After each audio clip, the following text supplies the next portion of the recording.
Welcome to Mary Alice. What did you do? We are a Desperate Housewives recap podcast with me, Erin McGee. And me, Jakub Tansey. Two best friends breaking down each episode until we answer the ultimate question, Mary Alice, what did you do? Unless, of course, we have finished season 1, in which case, insert new mystery here. Yes, there's a lot to unpack on Wisteria Lane. Content warnings can be found in the episode description. So get comfortable and let's get into this week's episode. Hello! Hello. Hello, everybody. Welcome back. Right off the top, shout out to all our George haters. This episode is for you, baby. Welcome. You're going to have the best time. We're going to treat you real good this episode. Make sure you stick around for Bree's arc. You're going to have a nice time. Oh, you're going to lose your mind. So because we've said it for the last 100 episodes. Happy New Year. Happy New Year. Happy New Year, indeed. We're recording this back to back with last week's episode, which means this is still the first time me and Erin have seen each other this year. So I think it's important that Jakub asked in the break that we just had between episodes whose timeline is more messed up, Carlos's prison timeline or our timeline on this podcast, because sometimes we're saying Merry Christmas. So I saw the Christmas tree in the background. I'm pretty sure this is coming out in March. Happy Easter. But I wanted to say Happy New Year again because for the preamble for this episode, I thought of a cute little thing. I myself don't have New Year's resolutions, but I have been wondering what would our characters' New Year's resolutions be if they had one. That's good. That's good. Do we want to go down this thought path? Heck yeah, why not? Okay, so I have some noted down, so you can tell me if you agree or not with these and riff of your own, I guess. Okay. So for Bree, I put her New Year's resolution is to beat her spring cleaning time record. That's good. I was going to say something about stains, like perfect her stain remover or something. Ooh, so that's like improve the recipe situation. Yeah, Very nice. yeah. For Gabby, I put putting more effort into protecting her peace. Yes. I can also see her having some sort of collection and her completing a collection, whether it's like of clothes dress or something, or shoes or I like that. That is part of hers. Oh, and also Bree's definitely has like learned 10 new recipes or something. Oh yeah.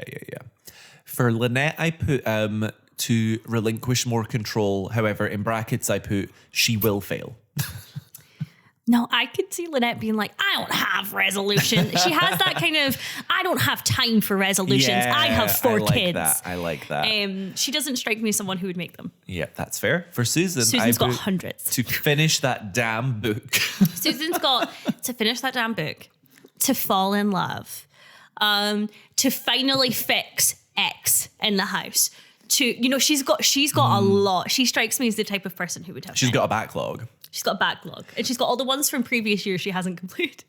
For Edie, I put that her New Year's resolution is to try and organize some one-on-one hangs with the women. Like she's got the poker nights down, Cute. and I think she wants to kind of like try and deepen some of those friendships and try and organize that.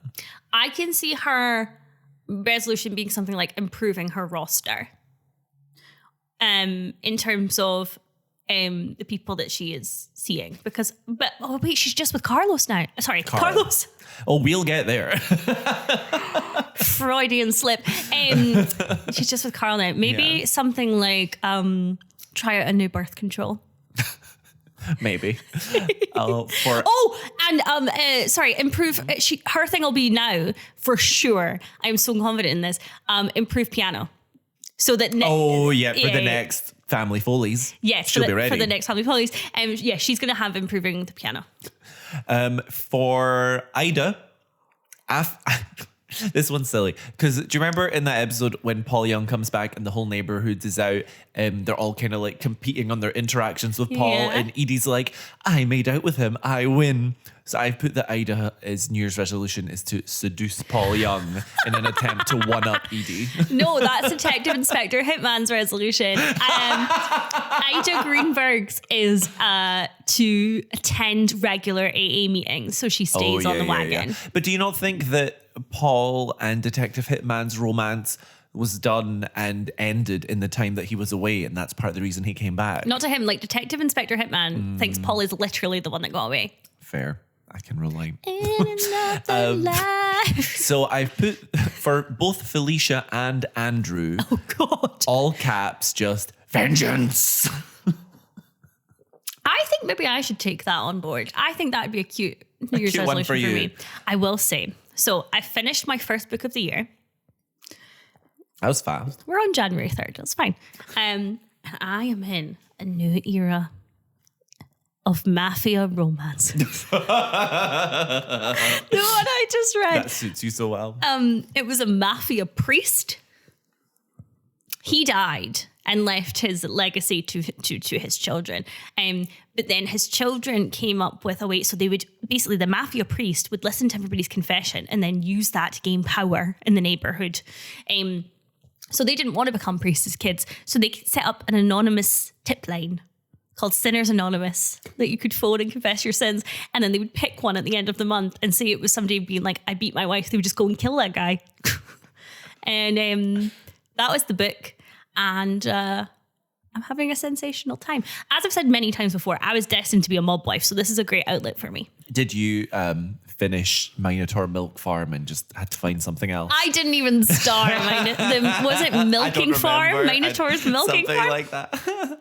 Nobody has got in touch with me about whether or not I should read it yet. So We're waiting. I'm waiting for you. And in slightly related news, I have a call for jury duty. Ooh, I'm so jealous. I've been called so many times, and the amount of times that either they haven't picked me, or I've been on holiday, so I've had to get exemption, or my employers sent in a letter to try and get me exempt. Well, Yeah, I think we talked about that on a previous episode. this time It's going to happen. I applied for excusal because someone told me to. And they rejected the excusal, and I was so excited.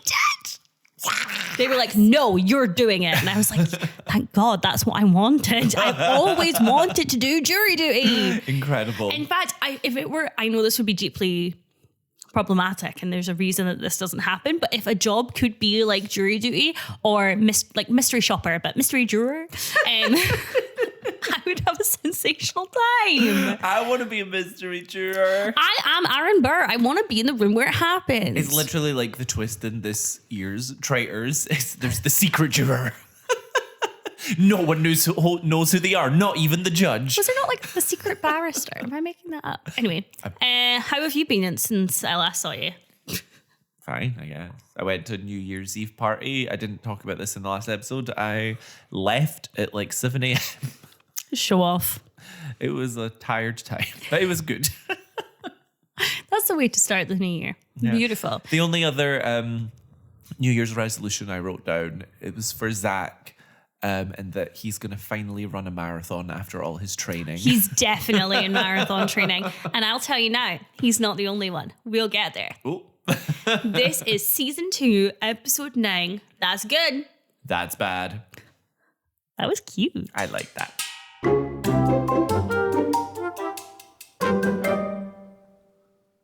Calling all desperados. Are you enjoying the pod? Want to access our episodes early and support Erin and I to keep the show running? Well, now you can. Over at patreon.com/modded, you can support the show for as little as £3 a month. Why, Jakub, that's less than the price of the coffees that keep us coherent during records.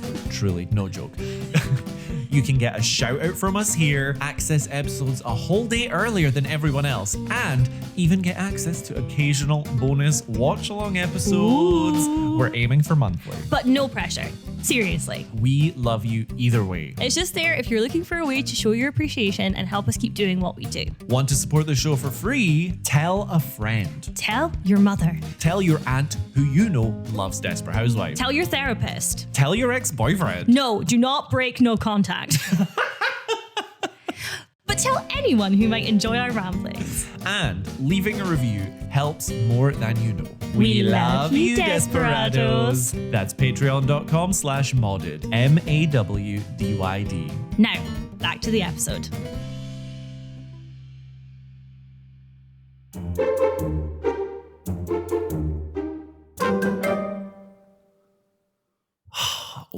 scene. What a phenomenal scene to kick off with. Also, were you excited when you realised what scene it was? I was excited. I will say, as usual, Mary Alice starts with a big old lie.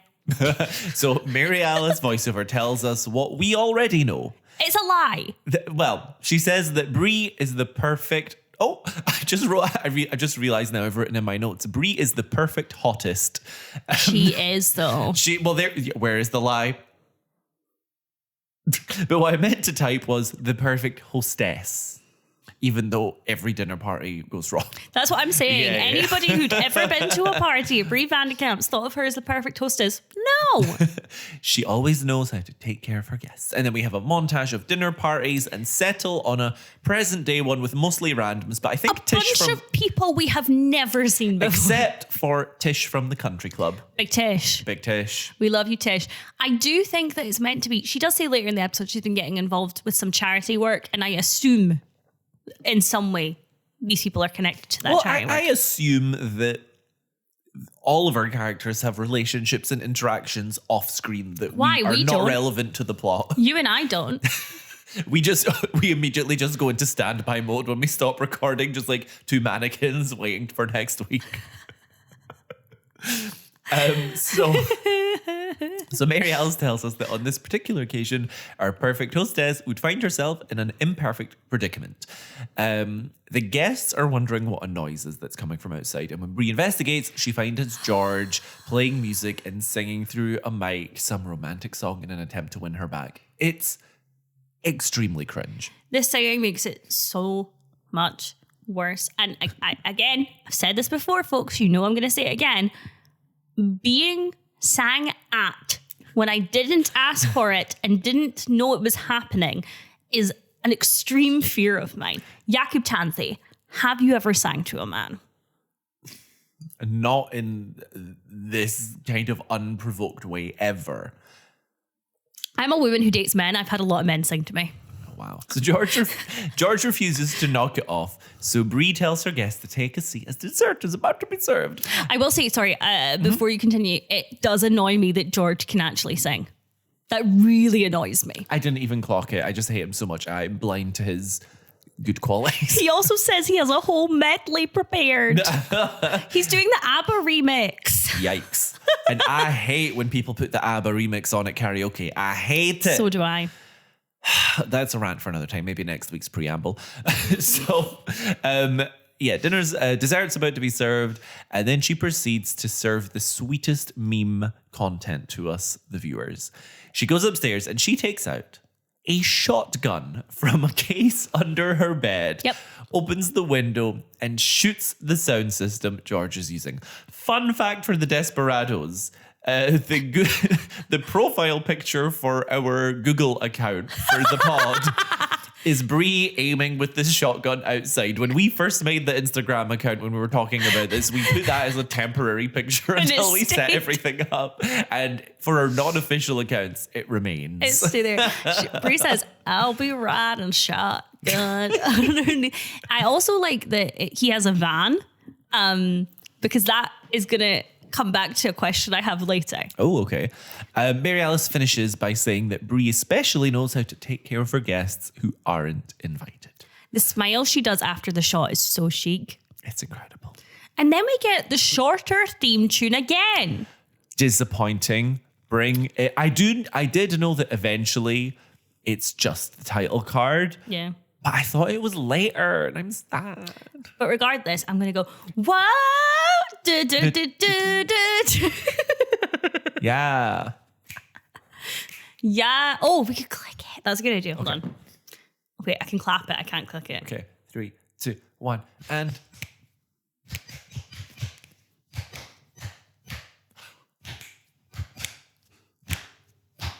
That was really good, actually. From you, I was just doing a bass beat. Wow, that's really good. That person at the neighborhood watch meeting after Betty Applewhite plays 2 notes on the piano. Wow, she is talented. Let's talk about Lynette. I know you're gonna be against Lynette in this arc, and I don't care because I'm not. Raise your hand if you're not against Lynette in this arc. Oh, there she goes. So, Lynette is doing a presentation and the corporate logo has been integrated into a jungle background, as she says. It looks extremely like the clothing brand Puma. It does. But it's called Hinterland. Why? I don't know. Ed seems very unimpressed by the idea in general and doesn't get the vibes. Nina makes some sly digs. Lynette tells her to can the attitude once Ed leaves. She sticks up for the people. She says, "We are sick and tired of your abuse. Frankly, you owe us an apology." And Nina intimidates every single person in the room because she's a big old bully and is like, "Do you have something to say? Do you still have something to say?" But unfortunately, she doesn't realize Lynette is the union rep. She is the representative, despite the fact that everybody is silent. Once Nina leaves, Lynette is like, sorry. Lynette is like, "I thought we talked about this, guys. I thought we were going to go up against her." And Stu comes in with hot muffins, but Lynette says, "No, they do not deserve muffins." So good. So good. Also important, and I'm going to note about this later, Nina demands that they all work late again, and working late. Mm-hmm. She says, "Stinky pitch, working late, no apologies." Mm-hmm. And my note for this scene was maybe Lynette did keep all of the expensive suits because she looks so fabulous in this black number. This is not some raggedy old suit.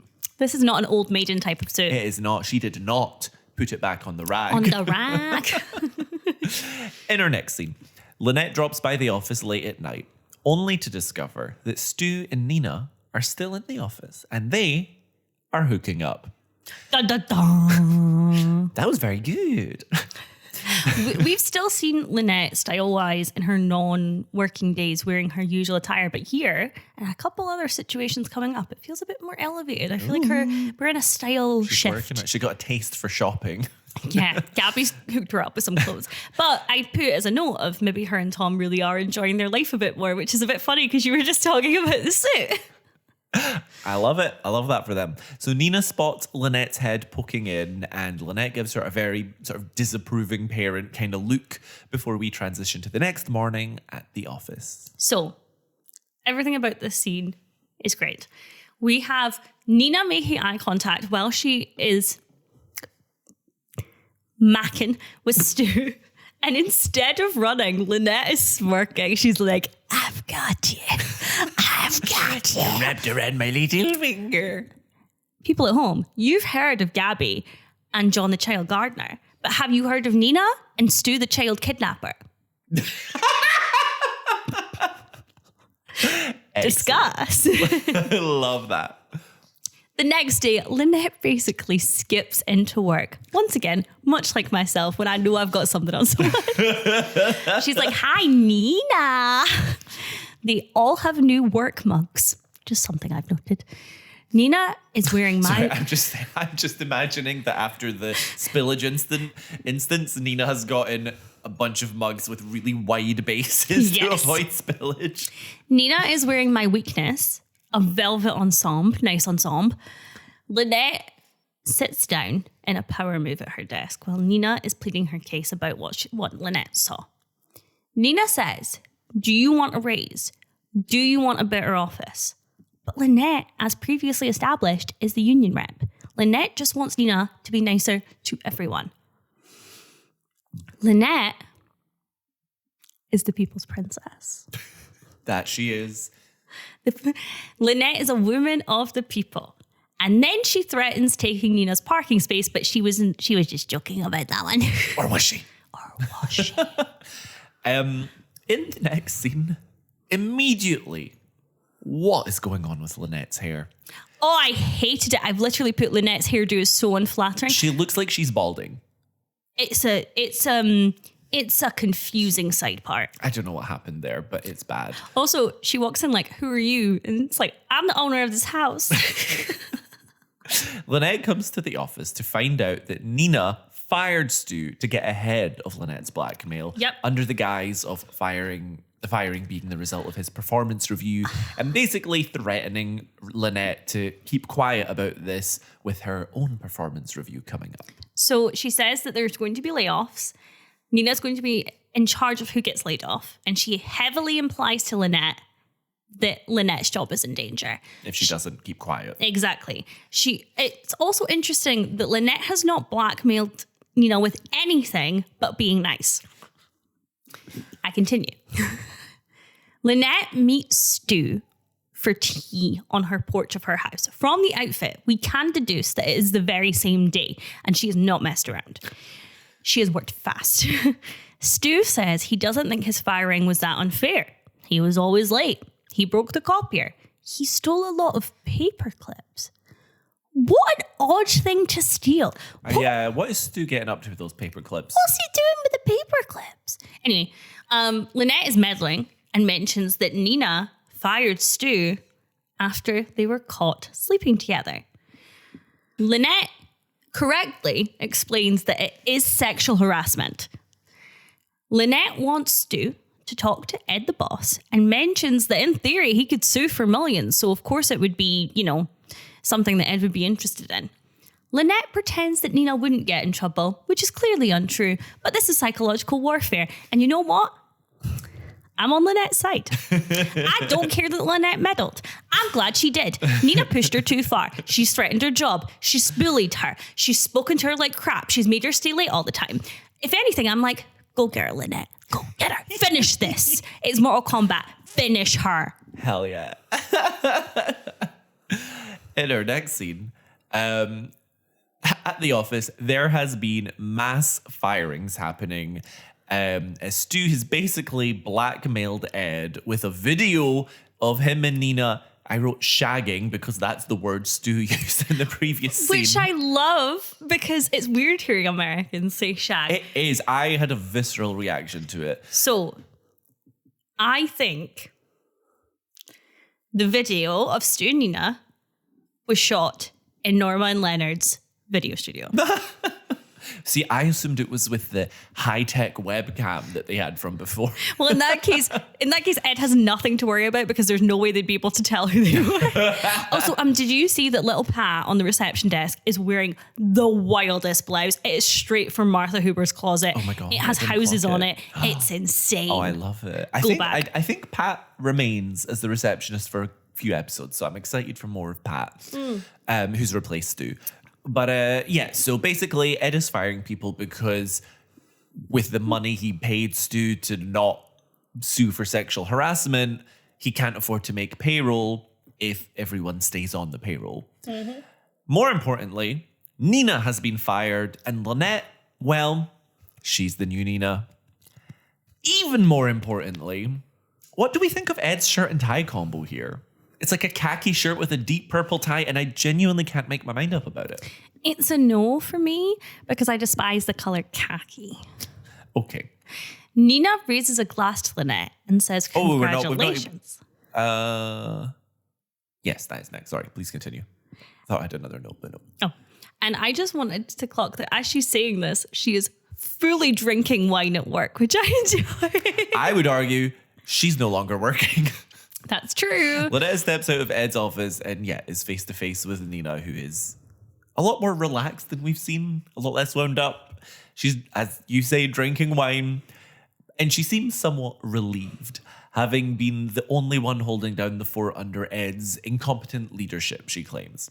I think it's important that we get a bit of humanity for Nina in this episode. Yeah. I mean, that's the whole theme of the episode, that not everything is black and white. It's not just good guys or bad guys. And Nina is the first casualty of this plot line, unfortunately. Yes. I like that she says nice is a luxury that I gave up along with vacations and relationships and eating at home. And she's saying, I used to be nice and then I became this as a result, which does humanize her. And it does imply, maybe Lynette, when you're in this position, you're not going to be as nice. To which I say, yes, but she's not going to be sexually harassing her employees.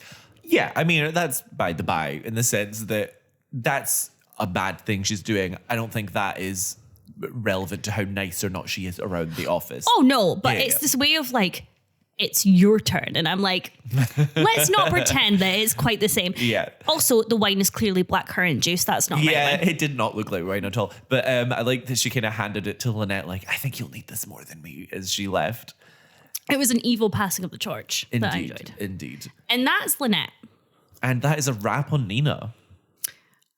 Everyone that's a rap on Nina.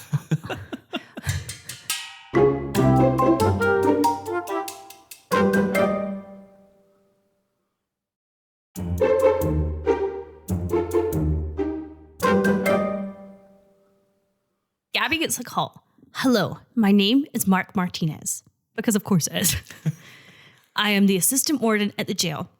At 7:43 a.m., Carlos held 2 guards at gunpoint and successfully escaped. Dun, dun, dun. Now, we should know that this is not true. For the very simple reason that we would have to believe that we had 9 episodes of that horrendous, boring jail set and having Carlos do absolutely nothing and not showing us the actual interesting prison escape plot. Mark Martinez says that we believe him to be armed and very, very horny. Dun, dun, dun. But surprise, it wasn't Mark Martinez, it was Carlos Solis, and he's out of jail. I love Gabby's genuine excitement to see him home. It's really nice. They're very cute. And I think we've seen this similar thing before where she gets excited and jumps into his arms. And it just feels very, dare I say, mafia romance. Oh. I've also written Gabby stuns in gold, again. That's my favorite color on her. Also, +1 to the death count, i.e. the prison visiting room set. May she rest in peace. So Carlos explains he got out of jail early because there is a church group that helps out Catholic prisoners and they stepped up for Carlos, which makes sense because when we saw couples counseling, it was done by a priest. Priest, indeed. The group lobbied the parole board and got Carlos out. Carlos immediately wants to get to sleeping with his wife because and I get it. The fresh out of prison stereotype is here and real. And with her looking that good in gold, who wouldn't? It's the gold. Anyway. Gold. So Gabby and Carlos are now in bed post hookup. Gabby is complimenting his moves. I love that you always call it hookup. Like they're married. I don't know what to call that. I've never been in that situation. Love making. But she then makes me laugh by saying, please tell me you didn't learn that in prison. Yeah, I really enjoyed that. In this scene, basically, we go over again why Carlos got out of jail so quickly because of the Catholic group. And Gabby finds some letters among his effects from prison from a nun named Sister Mary Bernard. And it's sort of poking fun at Carlos for all of the God talk he's had back and forth with her. Carlos claims to be on a new path, to be living a virtuous life, seemingly having found God. And Gabby is visibly confused. Carlos is saying, Happy New Year. New year, new me. I'm rebranded. My New Year's resolution, live a virtuous life, baby. New Year's resolution, annoy my wife. No slave labor for me this year. Actually, I don't think he's committed to that. Carlos is up bright and early the next morning for mass, and Gabby is not pleased. Everybody, again, has matching mugs in this episode. Oh. I think we have a different set designer. Anyway, Gabby remarks that it isn't even Sunday. Carlos explains that there is mass every day, and there's a honk outside. We meet Sister Mary Bernard. Snaps our Sister Mary Bernard. And it is very interesting, Jakub, that we are introduced to a new blonde brunette dynamic. That's right, baby. The rule holds steady. As one falls, another supreme rises. And here we are. In the same episode Nina gets fired, we are introduced to our new blonde brunette rivalry. Immediately after. Incredible. It was so stunning to see. Within seconds. I didn't even have time to grieve. I was so excited when I saw Sister Mary because there is an episode in this season with the arc with Gabby and Sister Mary that I think is my personal most watch episode of this show ever. Like, if there's ever been a time when I want to watch a random episode of Desperate Housewives, not a full rewatch, just to put a random one on, it's always that one for some reason. Which is interesting because, as I said to you before, season 2 is Season 2, I do not go back to. 'Tis not And for me. I've always had such fond memories of it, but I think it is genuinely just because of that one scene in that one episode I always think about. You're back. But we'll get there, baby. We'll get there. So, let's face some facts here. The angel music is playing, but this woman looks like the devil in disguise. She is even, weirdly, eyeing up the house the first time we see her. Gabby blocks the door from Carlos, saying, I saw your nun, so she's hot. She's a hot nun. And Gabby starts to think that Carlos's recent conversion is to do with how hot Sister Mary Bernard is. Get burned because she's hot. She does a wave that is like, but why is she picking him up? I don't like it. I can understand that we're trying to, at this point, paint Gabby as crazy and going too far because this is just a sweet nun so that we can get the payoff later. Here's my thing. I wouldn't like it if a nun was coming to pick up Rory from church. I wouldn't like it. I wouldn't like it. I want to see that blonde brunette rivalry. I'm like, he can drive. Why is it only him? Is this a bus service? Why don't you have a bus? Also, again, I know that this is technically spoilery, but I think it's worth bringing up again. It's very clear later down the line that Gabby has deep religious trauma, and this will be some of the reason that she is so defensive about this. For sure. In an off-screen moment, Carlos said that Sister Mary touched his soul. So Gabby wants to make sure that her hands are clean. Yes. It's time for a dinner party, baby. She calls her Sister Mary Hotpants, and I'm just letting you know now that is how I will be referring to her going forward. I love that. So over dinner, Sister Hotpants and Carlos are talking about... Sister Mary Hotpants. Sister Mary Hotpants. Sorry. That's quite... Don't worry, I've got you. Rightfully so. Mm-hmm. Sister Mary Hotpants and Carlos are talking about helping the less fortunate, asking if Gabby's involved in any charities, etc. And then we get the quote of the season. I agree. So many iconic moments in this episode. Yep. So I assume this was also your quote of the week. This is my quote of the week. Yeah. Sister Mary says that money can't buy happiness, and Gabby responds with, sure it can. That's just a lie we tell poor people to keep them from rioting. And were any lies told? No. So, to prove he isn't a hypocrite, Carlos offers to donate his car to the church's mission. He and Gabby can share and cut back on shopping too. So Gabby is naturally freaking out and follows Carlos upstairs, who's gone to get the car's paperwork for a crazy turn of events in this scene. I also think something I really like, a little touch. As Gabby runs upstairs, she says to Sister Mary Hotpants, here, have some of this, and hands over the wine. She's like, I won't tell. It was a cute little detail. Give me a wee giggle. Why does Carlos even need a car? Sister Mary Hotpants is picking him up everywhere he needs to go. I'm like jealous on Gabby's behalf. Next scene. Gabby stuns in blue. I think blue might be my favorite color on Gabby. Ooh, controversial. I know. And it's my favorite color on you. Oh, thank you, baby. It's because I wear blue 90% of the time. Yeah, that's actually not true. My favorite color on you is pink, but blue is a very close second. Okay. Carlos is looking for his checkbook so he can give away his sports car, essentially. And Gabby goes into full emotional manipulation.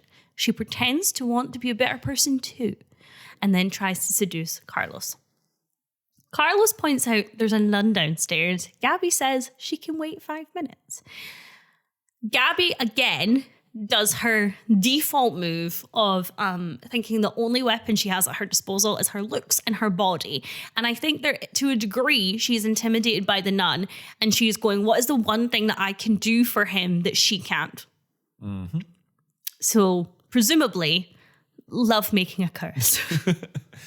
So after their hookup, Gabby comes downstairs in a robe to... That is crazier to me than them hooking up. Crazy. To apologize to Sister Mary Hotpants for the quote unquote delay.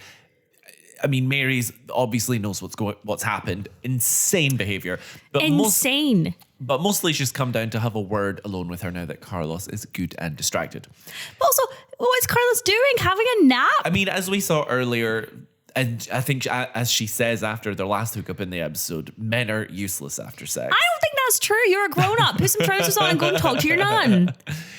But in any case, she takes Sister Mary Hotpants outside and basically tells her to leave Carlos alone, that they're done with the whole church thing. Her services are no longer required. But Sister Mary Hotpants says no. And goes on to say that some marriages were meant to be annulled. Okay, Miss Fake Catholic. And very appropriately, Gabby responds with, "What the hell kind of nun are you?" At one point she says, "You little bitch," to her. It's in this episode?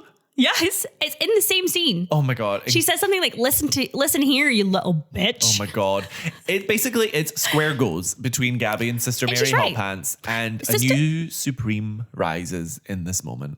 Sister Mary Hotpants blames Gabby for every wrong thing Carlos has ever done. Insane. She's never met Gabby in her life. I'm sorry. Did Gabby mess with her own birth control? Did Gabby start a company of slave labor? Did Gabby beat up 2 gay guys? Did Gabby commit 2 hate crimes? Accidentally or otherwise?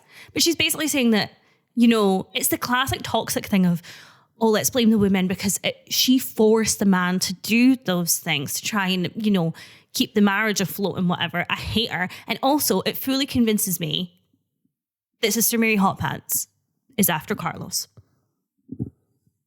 Yeah, I mean, she's definitely an antagonist, but I love her as a character so much. She makes me feel so uncomfortable. It's like, to me, it's such different energy to antagonists like George, who I genuinely just I don't even want him on my screen, whereas I relish all the scenes with Sister Mary. They're so entertaining to me.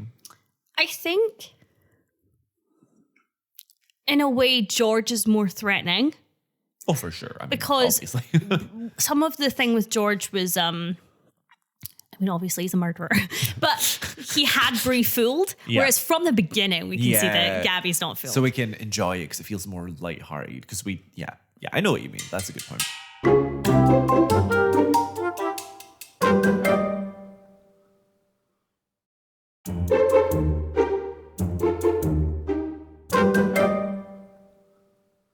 Susan and Julie are in a parking lot, giving the vibes of teenagers having their first adult problem as they spy on the character I have penned as Addie the Daddy. Okay. AKA Addison Truly, AKA Susan's dad. Okay. Julie wants Susan to come clean to Addie the Daddy. I can't even say it. Julie wants Susan to come clean straight away to Addie the Daddy, whereas Susan just wants to see what he's like. Susan walks in, however, as the most suspicious woman on the planet. It is very clear that she does not often frequent feed stores. She's not in her natural environment. It's not her natural habitat. She sees her father in wearing... It's not a pashmina. It's not a shawl. It's an abomination.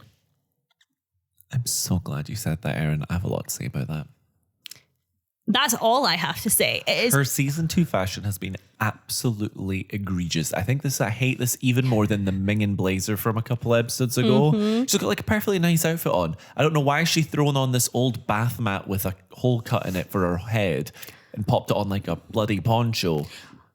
Honestly, flop goes the weasel. I'm not a fan. It's absolutely vile. It's minging. And the fact that it reminds me of Julie's unfortunate brown top with a crochet on the front. Did Susan hand make all these clothes? The mayors need to stay away from brown. The mayors need to stay away from brown. I thought you were meaning like the mayor. And I was like, who's the mayor of... Anyway. Oh, we'll get to the mayor. We'll get there. But at this point, I'm not sure who it is. Addie the Daddy assumes that Susan is here for the giveaway with the cowboy hats. As far as I can tell, the giveaway is not buy something and get a free cowboy hat. It's I simply will place a cowboy hat on your head. Just come and get a cowboy hat, baby. This is the ghost of Christmas past haunting Susan after saying in season 1 that she loved the adrenaline rush of bull riding and did it often. Addie the daddy hats Susan, which must be so uncomfortable, him giving her something, to be fair. And Susan comes back to the car to Julie, giddy. I have a dad. He's great. He gave me a hat. Yep. I do think, I hate the material. Not just the material of the fake pashmina, but the material of the writing here, because it makes me so cringed out for Susan. But Terry Hatcher does a phenomenal job of looking like a little girl, a little girl who's looking at her dad for the first time in awe.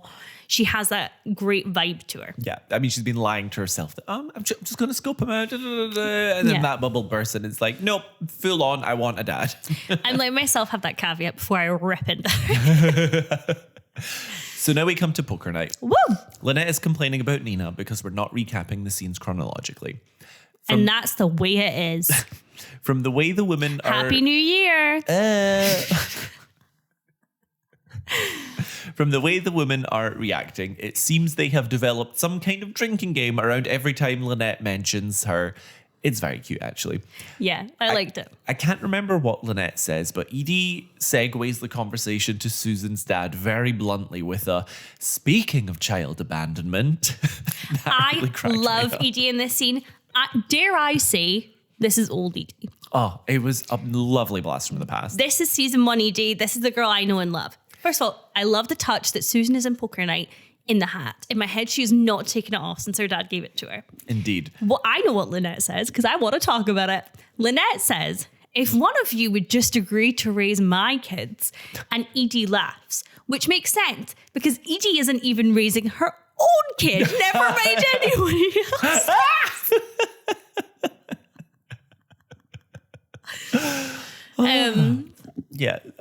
Susan reveals her plan to get a job at the feed store and get to know Addie the daddy a bit so that when it naturally comes up that he's her dad, he'll be like, yay! The women are mostly awkwardly quiet, but of course Edie responds, again making me laugh, pointing out that the flaw in her plan is that it all hinges on him responding to her personality and that is an acquired taste, and I would agree. She also says this is the most idiotic plan I've ever heard of, which I agree with. I've written Susan's plan, like Susan, is childish. Yep. It is very like, this is a Disney Channel plot.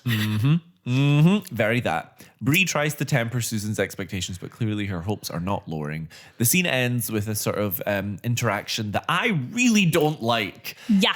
Gabby talks about how important it is to have a strong male role model in your life, and Edie disagrees, saying she grew up without one and turned out fine. And, you know, that's all fine. But then one of the women counters by... It's Lynette. Yeah, she counters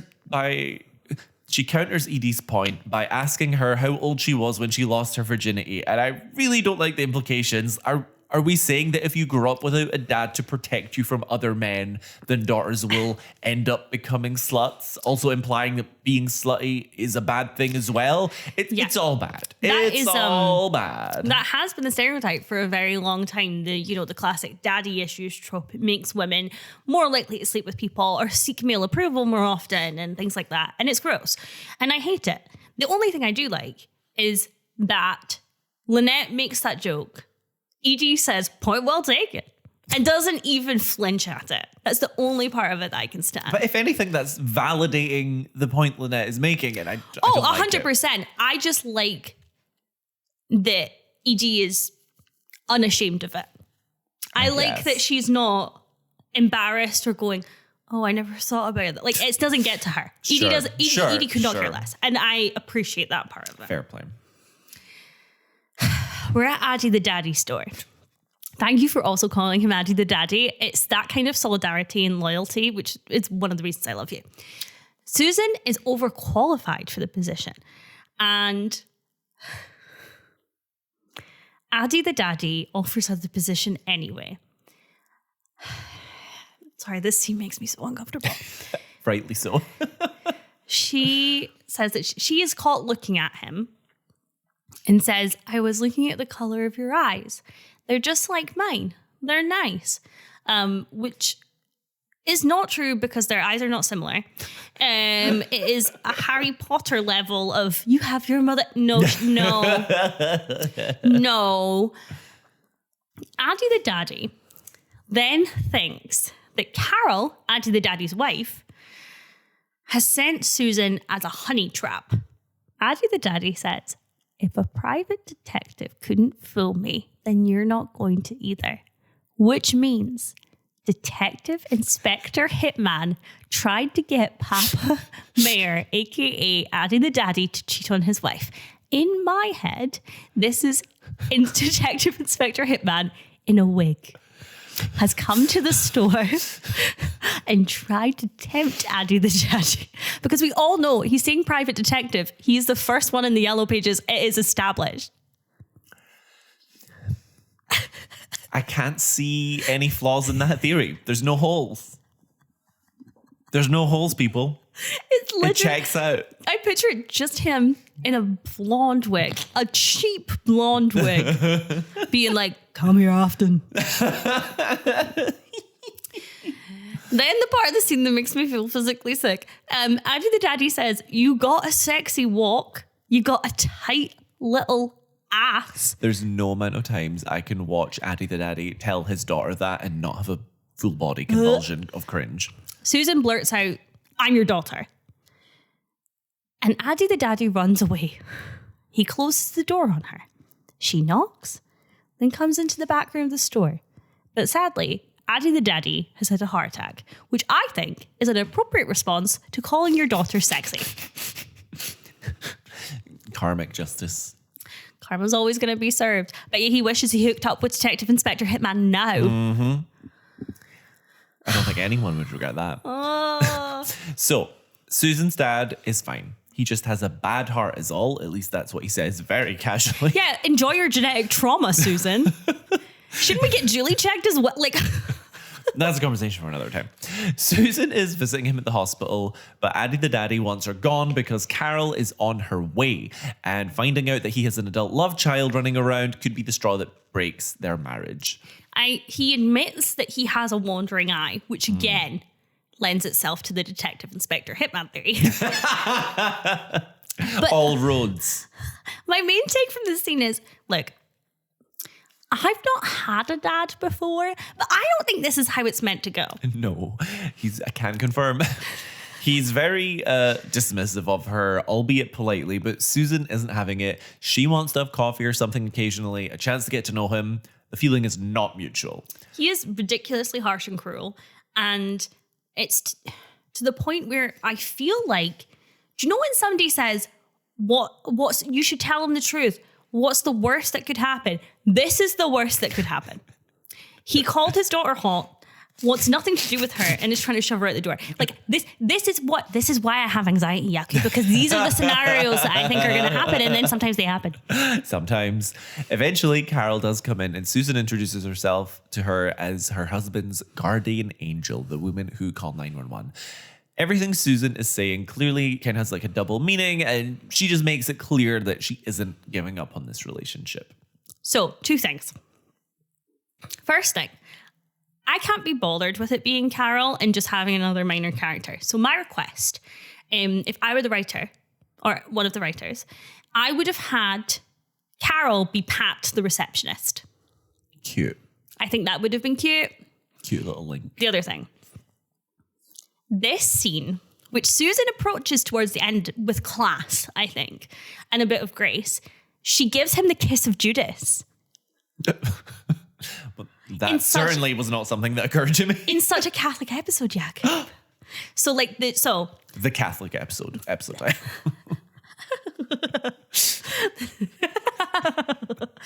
But it's a kiss of Judas. So for people who don't know, in the Bible, I'm going to get long story long, guys. There's no short version. No, Judas confirms that Jesus is Jesus by kissing him on the cheek. And then we've seen in literature ever since the Judas kiss, the act appearing to be an act of friendship, which is in fact harmful to the recipient. It's the act of betrayal. And that's what Susan's doing here. It's this kiss that looks really wholesome, but actually is a sign of something I've got something on you. Also, how many times have we gone, Susan, Susan, to the tune of Lady Gaga's Judas? Are you gagged? Are you getting shivers right now? I'm getting shivers. Yeah, but my flat is quite cold. Little did I know that I am. You saw this one coming a mile away. I'm a million steps ahead. I'm always a million steps Always ahead. assume. I will say that this isn't me just making this up. The Judas kiss is used so often in film now that you can go watch it. And there have been multiple times I've seen TV and films show this, where somebody's gone to give them a kiss on the cheek, and I'm like, oh, that's the Judas kiss. They're about to betray them.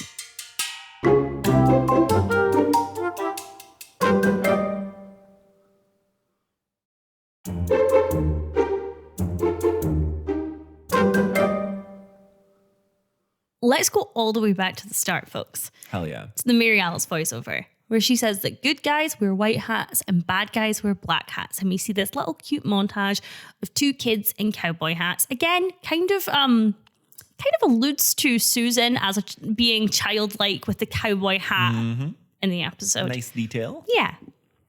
She says, bad guys don't always look so bad. In fact, sometimes they seem downright friendly. And we see George. And Bree says that she knows George has been riding up and down the street for an hour on his little bike. Homeboy is desperate. And Bree is looking at him with such disgust. And it's so gratifying. Satisfying. Yes. Yes. She says she knows he isn't a bad person. Wrong. But isn't sure he's a good one either. And that's how we leave that. Yep. The next scene has truly the biggest plot twist of the episode for me. Bree is visiting Dr. Goldfine, who is fine How after is he being so thrown fine? off a bridge. I don't know why I mean, probably because it makes sense. I remembered him having like a full body cast. But Well- he's got like a sprained leg or something. Well, worse than this, I remembered that he died there. I did remember he survived, but yeah, crazy. So it was quite the reveal to me to see him alive. And I wouldn't say kicking because his leg is in a cast, but I would say minimal injuries. Totally. Fender bender. And he was, thrown off a bridge at great height into water. Remarkable shape. In any case, the scene opens with small talk, but clearly Bree is there for her usual therapy session. Goldfine cannot get a break. Sidebar, even if it's not, visiting your therapist in a hospital is a Wild. crazy parasocial Yeah. relationship that Goldfine should have shut down straight away. We've also seen Goldfine have lunch with Bree, though, even though he turned it into a paid therapy session. So he's not above making unusual scenarios into therapy sessions.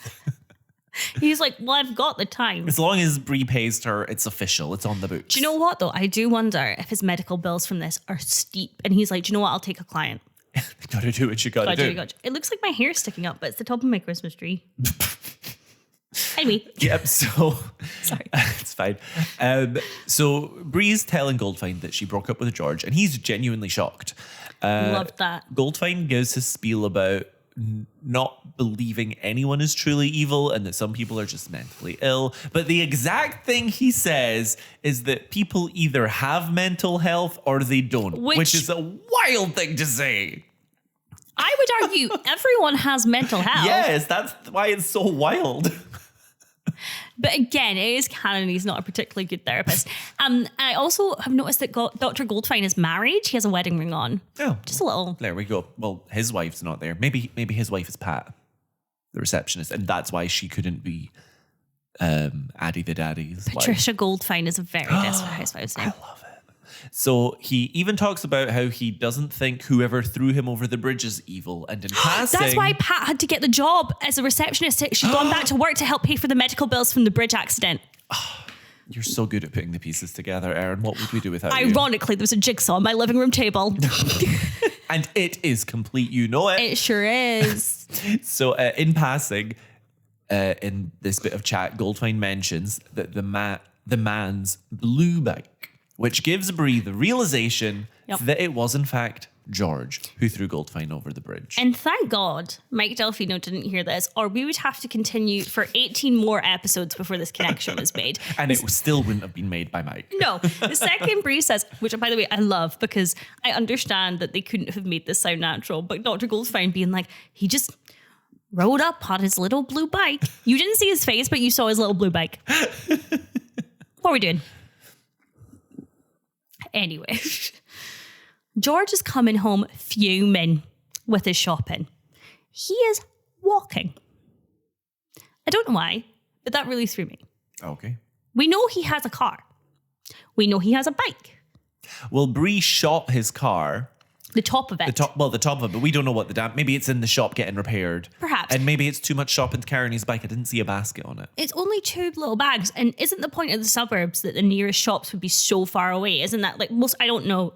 Couldn't tell you, pal. This is a psychopath we're talking about. He makes strange choices. Okay, I'll give you that. Anyway, it's clear that Bree has called the police. The bike has been seized.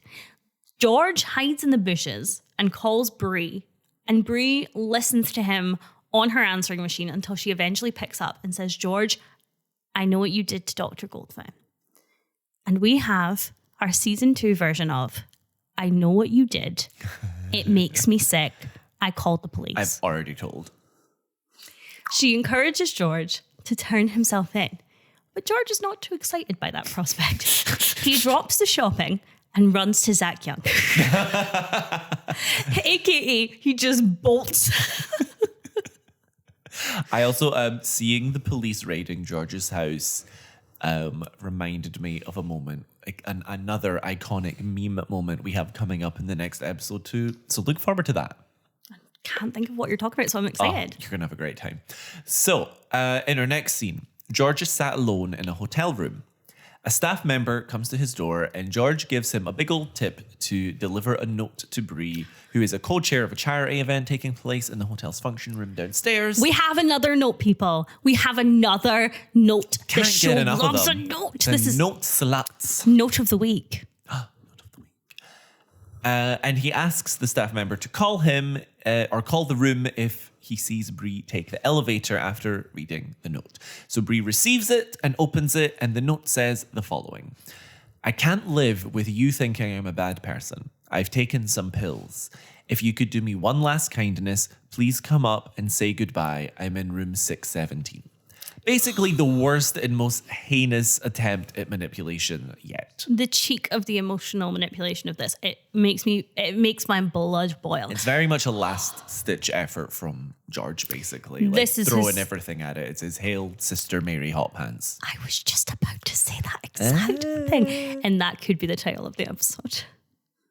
Hail Sister Mary Hotpants. Oh, I think it has to be. One of my favorite lines in all of cinema truly is from Sister Act, and it is, "Hail, girls. Hail, Mary. What's up?" It is the best line for no reason. Great. Side note, this is my outfit of the week because Bree looks like freaking Marilyn Monroe. It's a Marilyn The Monroe hair dress. is hairing, that's The for hair sure. is hairing. The white dress is whiten.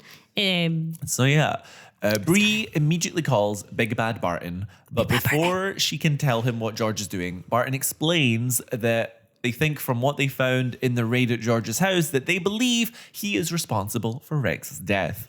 And a shocked Bree hangs up and goes up to George's room. Very Also, exciting. Lol, because George kept a diary and wrote everything in it. They love a note and they love a diary. Let's stop writing things down, people. What is with this paper trail? But I love that Barton's like, yeah, Big Bad Barton's going, well, I guess it wasn't you because of the very detailed notes in his diary about how he planned to murder Rex. I was going to say, now that Barton has discovered the truth, I do feel bad that I've pinned him as a big bad, but here we are. Yeah. He's just more grey now. Yeah. Marsha Cross plays this whole scene beautifully. There is pure shock on her face. And it continues. As Bree comes out the elevator, she looks at her reflection in the doors and begins to beat on the elevator. And she is sobbing. And it is beautiful and it is not overdone and it is an excellent performance. Also, she is looking at herself and because of how the elevator's reflection is looking at her, her view of herself is completely distorted. Which is cinema. And it is a bit like she is hitting herself in frustration for having not been able to see what George has been like and how easily she has been fooled. She probably feels incredibly guilty because I think she did know deep down that George wasn't the best person, because she didn't allow herself to admit that to herself sooner. She's probably blaming herself for Rex's death. And it is moments like this and shots like this which are why I hold this show to such a high standard and why I really nitpick at the smaller things, because you get so much from this moment. What else is it? A parallel to the pilot. In the pilot episode, Rex is in bed and Bree is sobbing, and it says something along the lines of Bree sobbed quietly in the bathroom for 15 minutes, but when she emerged, she was perfect. And Bree emerges into this moment. Oh my God, that's so right. It's stunning. So for anybody at home who thinks I'm too harsh on this show, it is only because I am also... I know the level it can hit, okay? Yeah, very fair. Can we talk about George taking the pills simultaneously? Yes.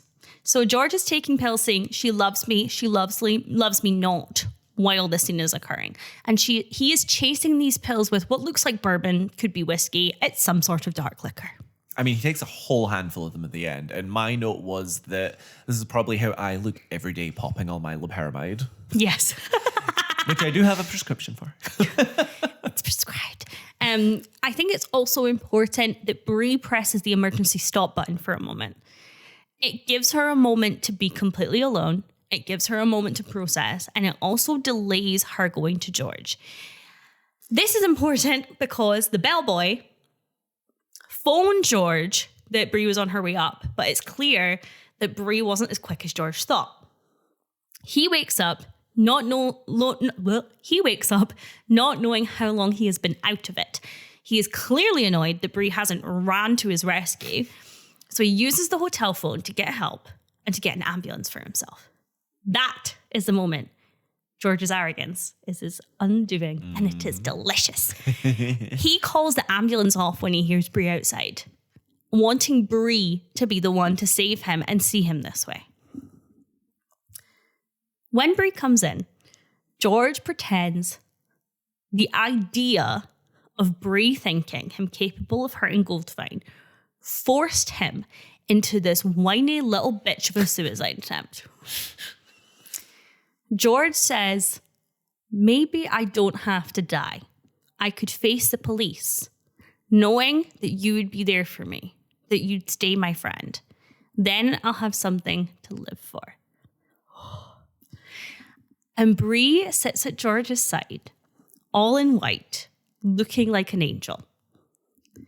She says she wants to help him, but needs to forgive him.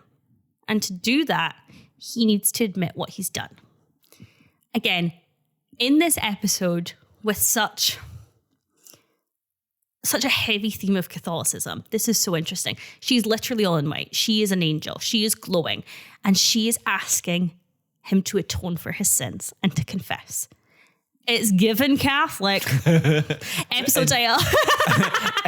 And Susan was saying she's a guardian angel earlier as well. There's a lot of this going on.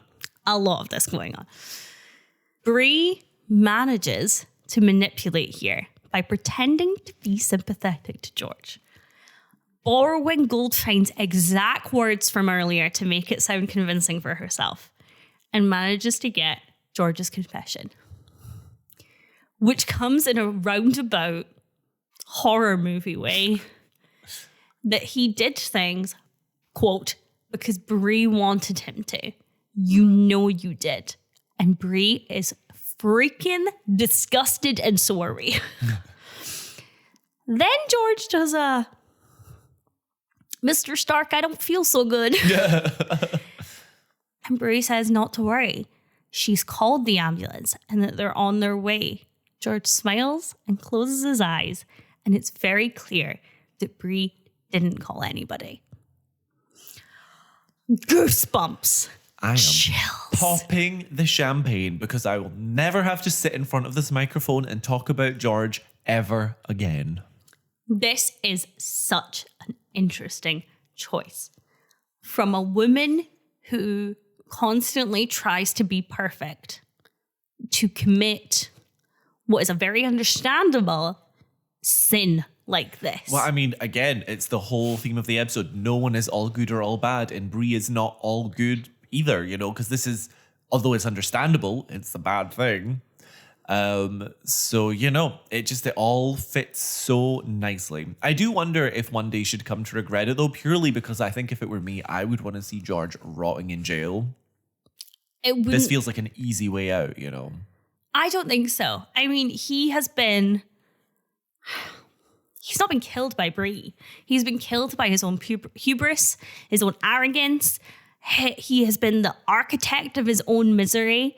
And for someone to be so manipulative, to be out manipulated at the last second, is so delicious to me. Oh, I mean, don't get me wrong, from a viewer's perspective, it was absolutely phenomenal, darling. But also, thank goodness, because this type of show would have brought him back in season 10 or something. So I'm glad he's dead so we could just cross the line under it. Yes.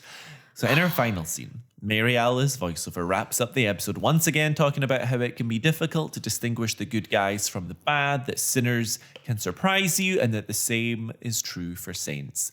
She goes on to say the reason we confuse good and bad is because no one can admit that compassion and cruelty can live side by side in one heart.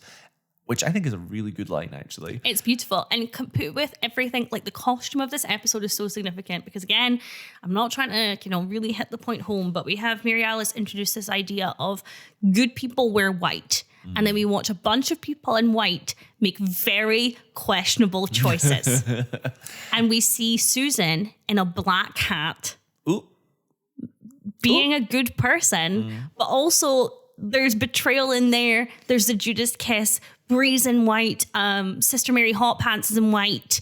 It's great. It's monochromatic mischief, and I love it.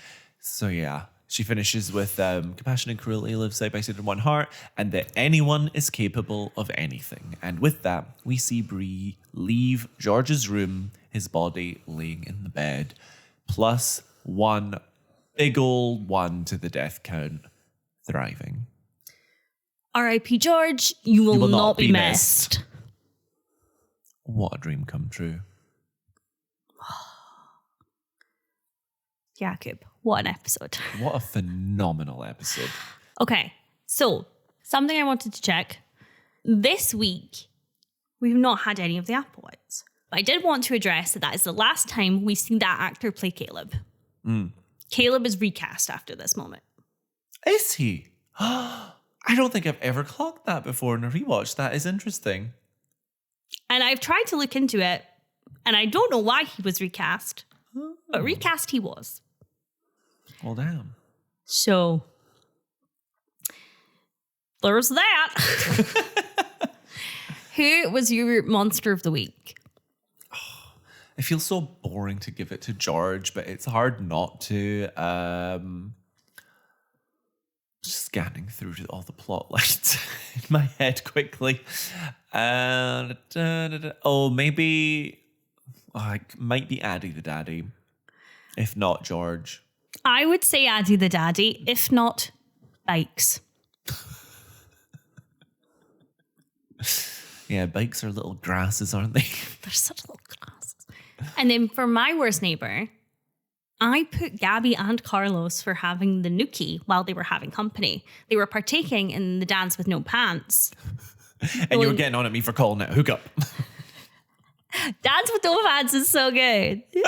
I think I agree with that. I was genuinely in shock watching that occur with the nun downstairs. Yeah, that was crazy. Let's talk about the husbands. Were they in this week at all? Carlos. Carlos. I don't think the other husbands were, so we're just giving Carlos a rating. Yeah, Mike and Tom were not in it, so. Is Carlos a 4? I feel like he's slightly below average because of I don't know. But he's also trying to live a virtuous life. I don't think that he has any ill intent with Sister Mary. So I think he has genuine intent to try and be a good person, and I think that counts for something. I think he then loses points for having sex with a nun in the house. That's the bit where I'm like 4 or 5 for me, maybe 5. I think 5. I think they cancel out. Yeah.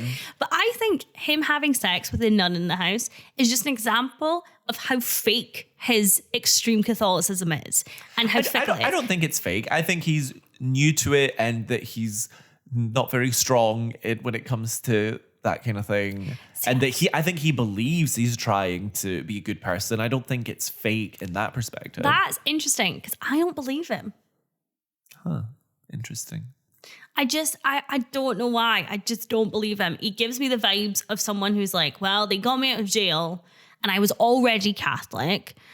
I don't know. I just don't believe Well, time will tell.